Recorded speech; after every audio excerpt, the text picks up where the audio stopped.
But ఏమంతా కూడా నేను ఏం చెప్పినా కానీ అది ఓకే అని అద్భుతంగా నాకు సపోర్ట్ ఇచ్చినాను. అంత మంచి టీం ఇచ్చినందుకు పత్రి సార్కు విషయానికి ఒకసారి గట్టిగా చెప్పండి.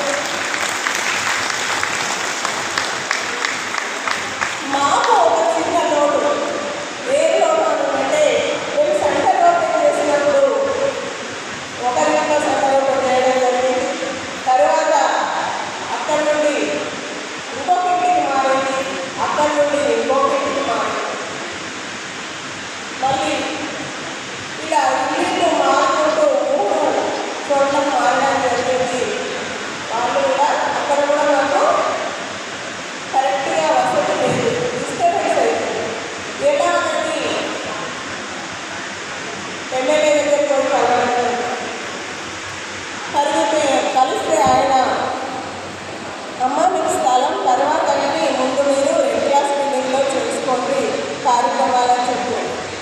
ఆ రెడ్ క్లాస్ బిల్డింగ్ ఎలా ఉందంటే ఊరు బంగ్లా చుట్టూ పెద్ద పెద్ద చెట్లు, తలుపులు పూర్తి పట్టకుండా భయంకరంగా ఉంది అన్నమాట. సినిమాలలో చూపిస్తారు కదా బలి పాపల, అలా ఉన్న ఆ బంగ్లా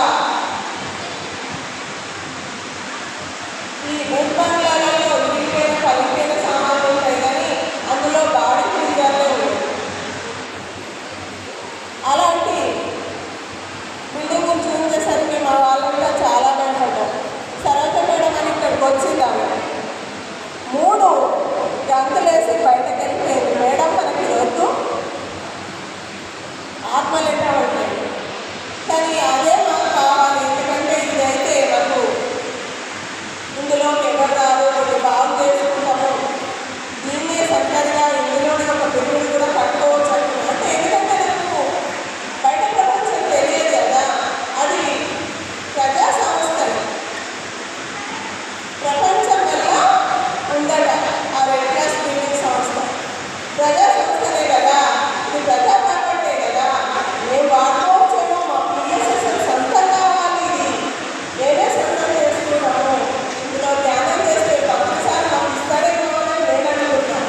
అనుకోని ఇదే మాకు కావాలి అని నేను ధ్యానం చేయడం జరిగింది. వాళ్ళు ఇచ్చారు, దాన్ని బాగు చేయించి చాలా ఖర్చు పెట్టి బాగు చేయించడము, అది వాడుకుంటుంటే అందులోకి ఒకరికొకరు రావడానికి ప్రయత్నిస్తుంది.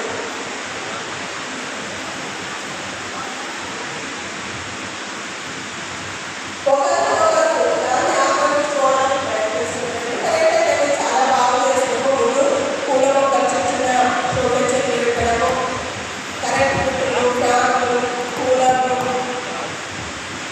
లైట్స్ అన్నీ బాగా చేసేసరికి అందరూ రావడానికి ప్రయత్నిస్తుంది. ఇందులోకి ఎవరు రావద్దు, మేము మెడిటేషన్ చేసుకున్నాం కదా, మనం డిస్టర్బెన్స్ అయిపోయింది అని పదే కాబట్టి అందరూ వస్తారు అని చెప్పేసి అందరూ వస్తారు అనేటప్పుడు మరి మనకు డిస్టర్బెన్స్ అయిపోతుంది కదా, ధ్యానం చేసుకునే వాళ్ళకి మెడిటేషన్ చేస్తున్నాము. ఎలా నాకు చాలా బాగా వేసింది. నాకు పర్మనెంట్ సెంటర్, పిండితో కూడిన సెంటర్ కావాలి అంటే కావాలి. ధ్యానంలో కూర్చొని చేస్తే నాకు కూకట్పల్లి లక్ష్మీ మేడం వచ్చింది. ఎందుకంటే నేను ధ్యానంలోకి రాకముందు అందరూ పెద్ద హాస్పిటల్ ఆ ధ్యానానుభవాలు విని దానికి కనెక్ట్ అయ్యే నేను వెతుక్కుంటూ ఇక్కడికి రావడం జరిగింది. లక్ష్మీ మేడం ఏమన్నారంటే, అమ్మ నువ్వు అక్కడ ధ్యానం పెట్టి నేను కూడా వస్తాను. అక్కడ ధ్యానం పెట్టిన తర్వాత ఒక వ్యక్తి వచ్చి, మేడం మీకు స్థలం కావాలి, బిల్డింగ్ కావాలని అంటున్నాడు కదా, నరసింహరావు సార్ని కలిస్తే మీకు వస్తాయి అని చెప్తే వెంటనే వెళ్ళి కలిసిన ఆయన కూడా వెళ్ళాలని వచ్చి అక్కడ ధ్యానం పెట్టిన 10 రోజులకు వచ్చి చెప్పడం జరిగింది. వచ్చాడు ఆయన కూడా వచ్చి చూసి కరెక్ట్గా ధ్యానాన్ని కరెక్ట్గా ఇస్తాను మేడం అని చెప్పింది కానీ అప్పుడు చెప్పిండు అద్భుతంగా విజయవంతంగా 45 రోజులు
ఆనందంగా ఆరోగ్యంగా